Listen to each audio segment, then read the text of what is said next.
it was interesting because I said, I don't know if you want me to mention Watson or not. And she said, no, by all means, you can mention Watson. Good, okay. And she said that Watson, and that's what she told me about the NAR stuff I think I told you about. Did I mention that to you on the phone? What's that? The NAR, the National Association of Realtors. Oh, yeah, you did. Yeah, and how it doesn't affect. Right, oh, right. Yeah, Right. so if you're going to use a realtor, then you have to. You have to do be it. non-discriminatory. Yeah, So- and we can even mention that in the interview. Yeah, know. I mean, a lot of people may not know that, so I mean, but by owners and stuff like that, Right. can do whatever they want. Right, But- right. Yeah, it's like we were talking. If you were selling a house for someone and they suddenly announced to you, I don't want to sell it to a gay person, you would have to inform them. I'd have to inform them, give them an opportunity to change their mind, and if they didn't, then I'd have to walk away. Yeah, exactly. Do what? No, I haven't been out in the sun in a long, long time, so. You know, outfit's complete without some dog hair on it, so I'm not sure how much I have on that.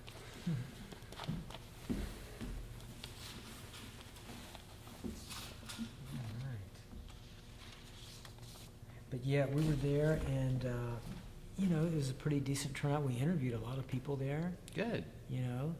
Have you met with Dan Merkin? Not yet. I know the name and Okay. I think he'd be a real good person to interview, so I'm going Yeah. to try to contact him. And Jimmy Midyat? Oh, I've already interviewed Okay. Jimmy. You got Yeah, Jimmy, okay. yeah. And then Carrie Kidder? Carrie, we're interviewing on Sunday. Okay. Yeah. What about Edie Castro? She's more low-key, but she was the president of the board of directors for Jasmine the whole time I was on the board. But she's done it for like 6 or 7 years, I think. We are doing a segment with Jasmine, and that's going to Okay. be later this next month. Okay. And we're going to talk to Cindy and maybe Edie too. I Yeah, talk guess. to Edie. Edie had a lot, I mean, Carrie just took over this past year. She does great, but I mean, Yeah. Edie did it for so many years. Oh, okay. Through the well, hard, sure. through the hard times. What about Frida Saraga? You got to. We interviewed her Yeah. last night. I was about Yeah. to say, an interview does not happen without Frida Saraga. Right, exactly. Yeah. Yeah, she was great. She got up and she made a few remarks at the ceremony, and then we grabbed her and she did an interview. Cool. And Dan, is he affiliated with the Jacksonville Committee for Equality? Mm-hmm. Okay. I think I think he won an election too for some office. I can't remember what it was. Yeah, I Exactly. think It's he not did city too. I council, but can't- he's like something with Yeah. that. We play Words with Friends every night, so I don't. Okay. So yeah, we'll probably contact him too. Yeah, good. Yeah, if you need any connections, or if you're looking for something in particular, Uh-huh. what was wrong? Oh, okay. Oh, he's getting the gel to match your shirt there. Oh, isn't that sweet? Yeah, that look great, yeah. And that is. This is the color I'm told I look good in. So Yeah, why that's I a was great like, color. Let me do Yeah. this. So, That's a great color. but if you need connections of who in thank what you. area, I'm kind of connected. So Great. I'll probably take advantage of that. by Thank all you means. so much. Yeah, because That I would pretty really much help. know a lot of people that. If I don't know them well, I know at least where to go. So if you're looking for like more employment people or HR or in banking or whatever you're Great. looking, so. If you know any people who, we've interviewed one person for this, but who lost their job because they were gay, and if it was fairly recent, like maybe not 10 years ago, but in the last couple of years, 2 or 3 years. Yeah, the challenge with that is you'd be an idiot to tell someone that's why you lost your job. I mean, you could be let go, and that's kind of like the motivating factor, Right. but they will find other things Oh, of course. to make it the reason. Well, yeah. So they won't be able to legally Yeah. come out and tell you, like on camera, that that's the reason why they were let go. They can tell you they think that's the reason, but that won't Yeah. be verifiable. And see, that's the thing. Exactly as you say, very, very few employers are going to say, you're gay and I don't want you here, get out. Right. Maybe 20 years ago that would have happened. In fact, that did, but not not recently. In the case of the person we interviewed, you know, it was really, apparently they were fairly open about it. And Were they transgender or any of that? just gay. Okay. And the boss who fired him actually was crying. She didn't want to fire him, but according to what I've been told, and this is just what I've been told, you know, she said later, you were just because you're gay, and that's the reason. But you're right. They're just going to say, we're shutting down this department, we're, consolidating jobs. Cutting You're not gonna back, say we're anything. reorganizing. I love the Yeah. corporate reorganizing. We're Yeah. restructuring. Right, exactly. Yeah, So, I mean, I was kept away from our clients back in the late 90s. right. So, I mean, and that was told to me that I was kept from the Yeah. clients. Yeah, So- right. And they could say that, they weren't letting me go, but they were not allowing me to. Yeah, Although I kept going up Yeah. the ranks, I still didn't Yeah. have contact with clients. yeah, yeah. And, in the 90s, 20 years ago, they would get away with that, I Yeah, guess, well, it was like an Indiana-based company, Yeah. and it was just very, Yeah, yeah, yeah. not, But look for if, the character later. if anyone does come to mind who kind of fits that genre, they really do know, or someone who's been, we'll talk a little bit about this, denied housing or something like that. Yeah, well, I can think about it. I mean, it's like, it's gonna be so hard to prove, and I know you don't wanna put anything out there that you can't prove, because then you That's get the problem. lawsuits.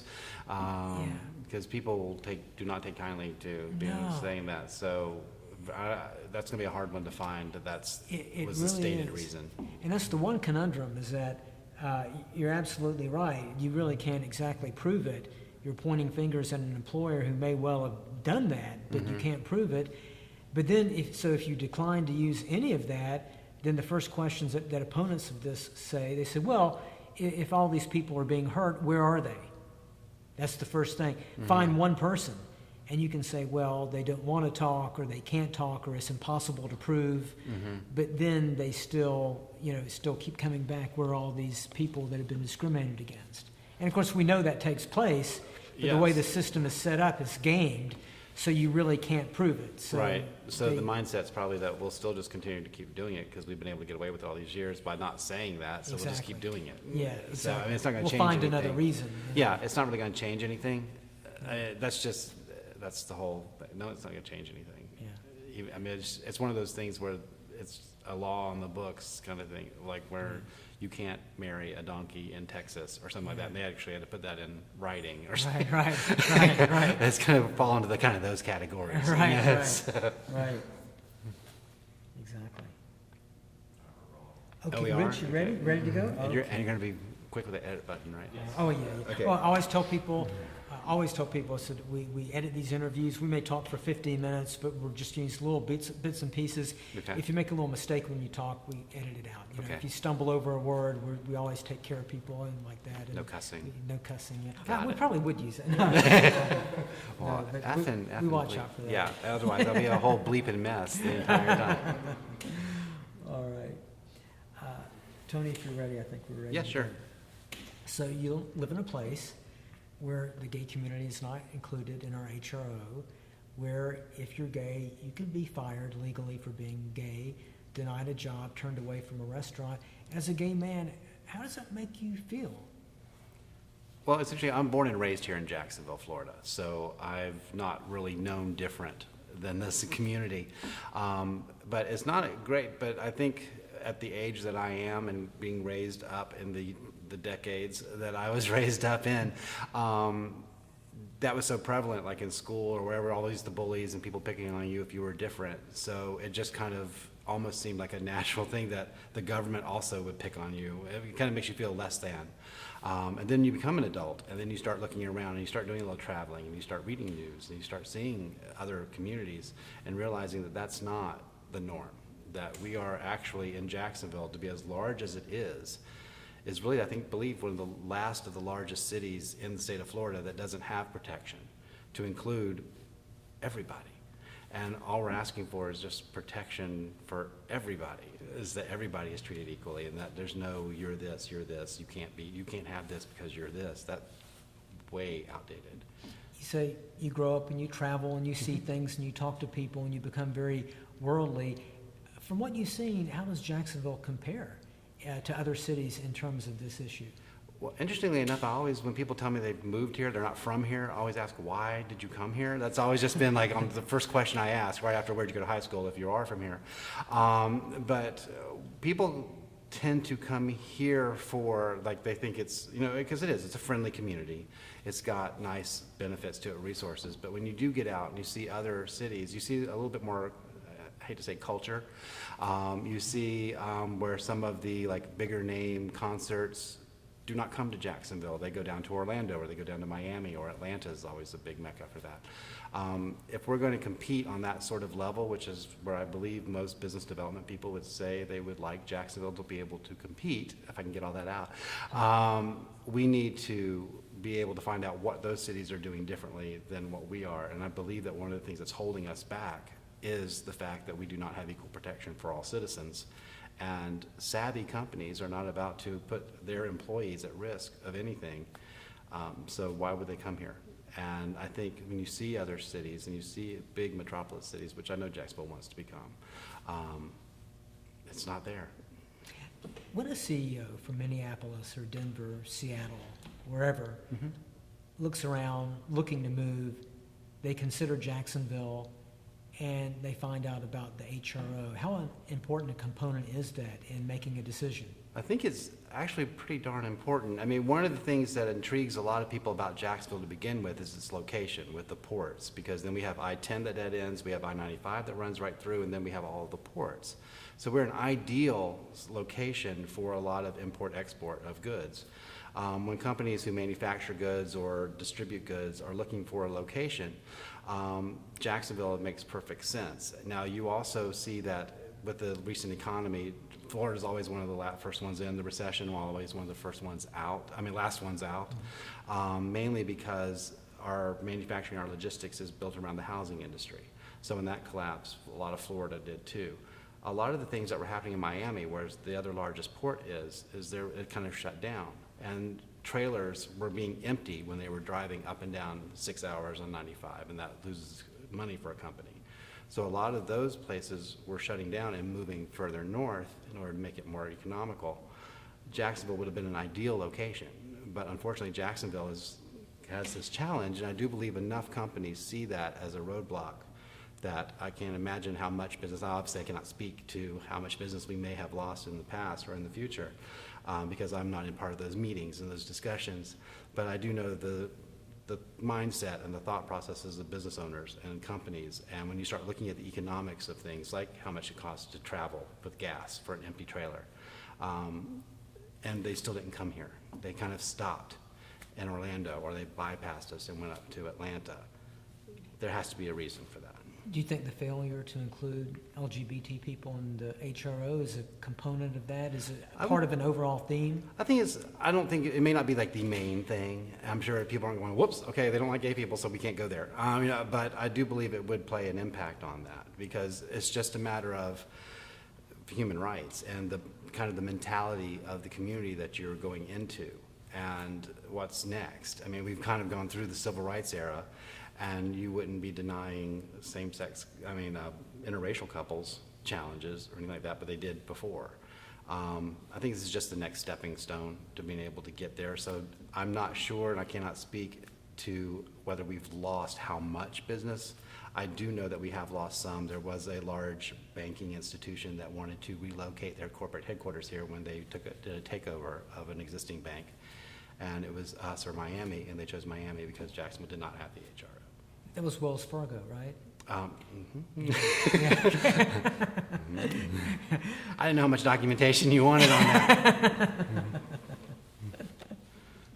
So in the 90s, you were openly gay at work? And oh yeah, I tried this marriage thing. I did. I gave it my best shot. Really? And once I realized that this was who I was very open with my wife, my wife's family, my family, and at work. And once I did that, I've never gone back in. It's too hard of a struggle to have shed all that to begin with. So I am who I am, and every time I've ever been hired anywhere, they always know from the get-go. Not like right in the interview, but I'm not, when people go out to lunch that first day, it usually kind of comes up. I wear a wedding ring, been with my partner for 17 and a half years, so I earned this, but at the same time, it's still not something that we can do here in Florida, or God forbid, Jacksonville, much less Jacksonville, but no, I've always been open. do you ever encounter problems when people find out you're gay? In my life, I've lost one friend. That's basically it. At work, And probably not a good one. probably not a good one. At work, I've had situations, as we have mentioned off camera, that I've been elevated to higher levels of positions within companies over my life. I was blessed enough to be able to be promoted to where I would be in management positions over large numbers of people. They all knew I was gay. Sometimes some of the men would have challenges with it, or there'd be jokes about, well, it was like, oh, we're going to go on a corporate trip, that kind of a thing. And it's like, it wouldn't last anybody else, but whatever, you just brush it off. It's just part of it. It's the same bullying that you had in high school or in elementary school. It's the same minds, basically, that do it. So you just kind of deal with it. It's just one of the things that you deal with as a gay person. Did you find that annoying? Yeah, but quite frankly, I just consider the source.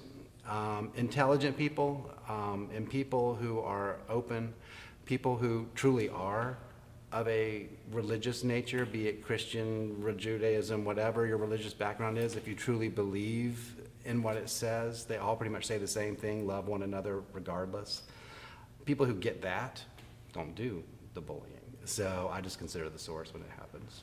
You mentioned one company, you couldn't meet with certain clients or any clients? Oh yeah, I had one of my past employers. I had worked my way up from just a salesman to a branch manager to an area manager to a regional manager, but never allowed to meet the clients. The clients were more of a blue collar, light industrial. They did not feel they would do well meeting me.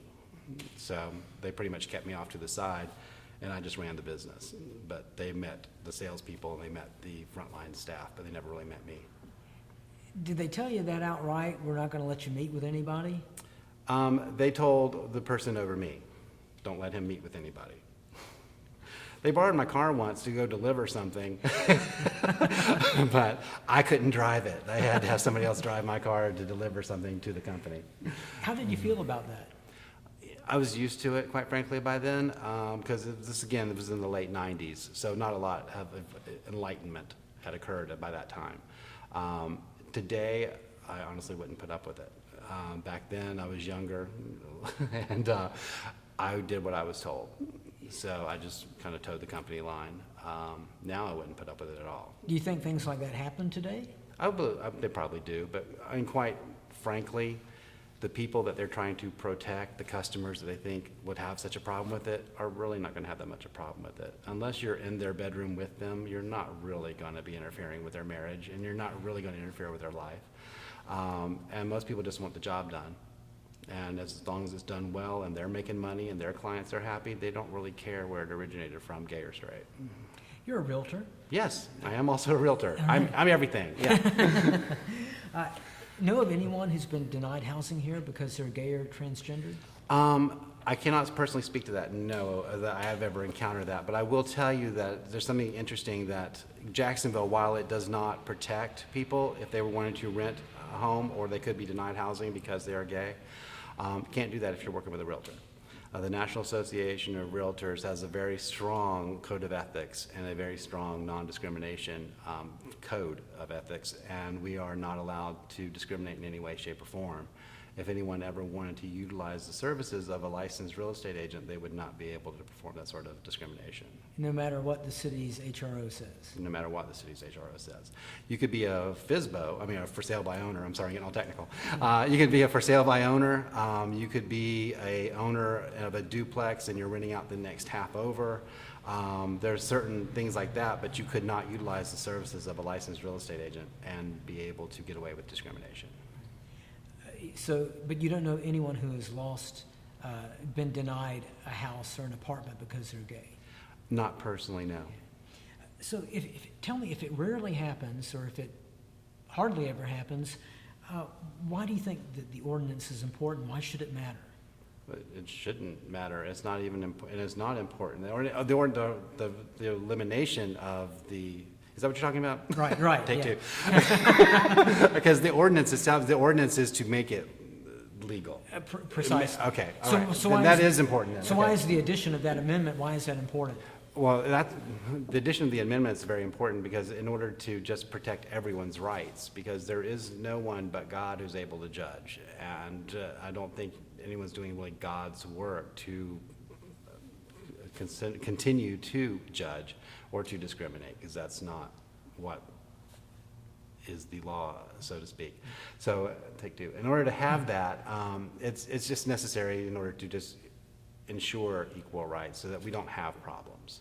Because while it's probably going to be used in a different verbiage why someone was let go, if they were let go because they were gay, it's not going to be documented that was the reason. It's same if you were trying to rent a home or rent a sale by owner house. That's never going to be said as the reason. There'll always be some other reason, but it really doesn't matter. The point is equal treatment for everyone. Most of the time, if they fire you because they don't like the fact that you're gay, you're not going to say that. They're not going to say, Correct. you're gay, get out. Correct. They'll find another reason. Exactly. They'll create a reason. Or they'll be reorganizing, restructuring, or we're going in a different direction, whatever.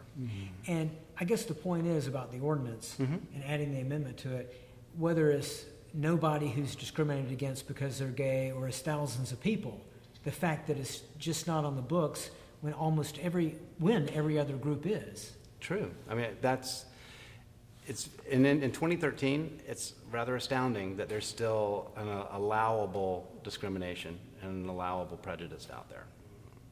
And that's basically what it is. They're saying it's okay to discriminate and it's okay to be prejudiced. Is it still a socially acceptable prejudice? Personally, I don't think so. I mean, I've yet to meet people who really have a serious issue with it. I always love the joke that, the married couple sitting on their front porch and looking at Bob and Steve across the street, and now they're going to have to get a divorce because Bob and Steve moved in because that's the only reason. I think there's deeper issues if your marriage is affected by a gay person.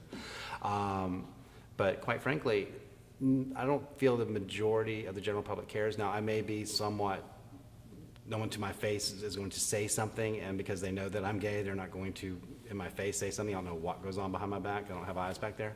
But for the most part, I really don't think people care.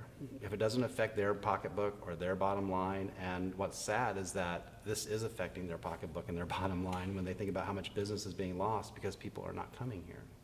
Tell me about that. How much do you think is being lost? Oh, again, it would be very difficult for me to come up with a number, but I know that something of the size of a Wells Fargo that was mentioned earlier, that had to have been significant on the local housing, restaurants, entertainment, clothing, school district. I mean, everything is tied into people moving here. And when we do not have a large group of people moving here, then you lose out on hundreds of thousands, millions of dollars. But I know that we still have about 2/3 of the population of Jacksonville is pretty much transient. They were not born here. They all came here. Like after the year 1993, we're about 2/3 of the population is not even from here. Imagine what it could be if we got rid of this. Right. And it doesn't mean that we're expecting armies of gay people to descend upon the city. That's not it at all. But corporations have straight people that work at there too, and they're not coming. So it's just ridiculous to be able to discriminate against anyone. And part of the problem too is image. How do you think Jacksonville looks to the rest of the country when it does things like this? Kind of backwoods, quite frankly. Jacksonville is a very large, being the largest city land-wise in the continental United States. We are a very small town when it comes to certain things, and this being one of them. What do you think people in places like Denver and Seattle, Los Angeles, New York, Pittsburgh say when they read in the news that the city council voted down an HRO amendment including gay people? What do you hear from people in those places? Why are you still there? Why do you want to live somewhere where people don't respect you? Come on over, the water's fine. Just move. So it's really kind of outrage on this thought that how could anyone possibly still have that mindset in this day and age? And it's really tied in closely to the religious base of this town, which is unfortunate because, as I mentioned earlier, those who follow real religion understand love thy neighbor as thyself and do not judge, and that kind of goes in direct conflict with what they're doing. So why do you think Jacksonville is stuck with this? A moment ago you said that this is no longer, discriminated against gays is no longer a socially acceptable prejudice, and the surveys and all the polls support what you said, whether it's locally or nationally. So that in mind, what is it that keeps the city council from fixing this? This is strictly a Tony thought. This has no basis in fact. Just your It's opinion. just my opinion. I think people like to scare the crap out of other people, and in order to be able to get them to do what they want them to do. And if you fear this, or you fear this group, then I will protect you from these horrible people, and therefore I am your savior, and I will follow me and do what I ask you to do. It's a power trip, and it's kind of basically, they will worship no false idols. Again, kind of a slap in the face of what you're basing your argument on. So that seems to be, in my opinion, what it is that if you keep people in fear of something, then they will follow you. Does religion play a part in this, do you think? I believe it does. And again, I'm a very spiritual person, and I go to church, and I'm not poo-pooing anyone else's religion. I believe that everyone goes to that which is right for them. And I believe the core of everything is still love thy neighbor and be good to one another. Just love. Nowhere is there anything about hate. Nowhere is there anywhere about judging. No one is there about discriminating. That's not our place on this earth, on the physical plane. Leave that up to the higher power and get on with your life and stop interfering with other people's. That would kind of be my opinion on the religious thing. But I think there are some people who are misguided who think that they are doing the right thing, that believe that in their hearts that we are somehow the evil Antichrist because we were born this way, and they don't believe that. But in their hearts, they're right. And as long as they believe in their hearts that they are right, there's no convincing or changing their minds to that. The best way to do it is through education, and I don't mean with a book. I mean just getting to meet people. I'm open, my gosh. I mean, a lot of people know me. A lot of people follow me on Facebook. I'm getting a lot of business. I've been very successful in business. People get to know me, they trust me, they like me, they would, I'm godfather to just straight children. But I mean, it's just one of those things that get to know a gay person before you start judging them. And we're not all that stereotype. No one is the stereotype that they are presented. I mean, we are not all riding floats with pink boas and tutus, but neither are black people all members of the Panther group and with big afros. Neither are Jewish people all cheap. Neither are, it's just like the list goes on and on and on. No one is the stereotype, don't fear it. Get to know it, and then you won't be scared of it anymore. Great interview. All right. Thank you Thank very you. much. Excellent job. Oh, Appreciate thanks. I it. Very appreciate good. Okay. And, oh, All hail. everyone else.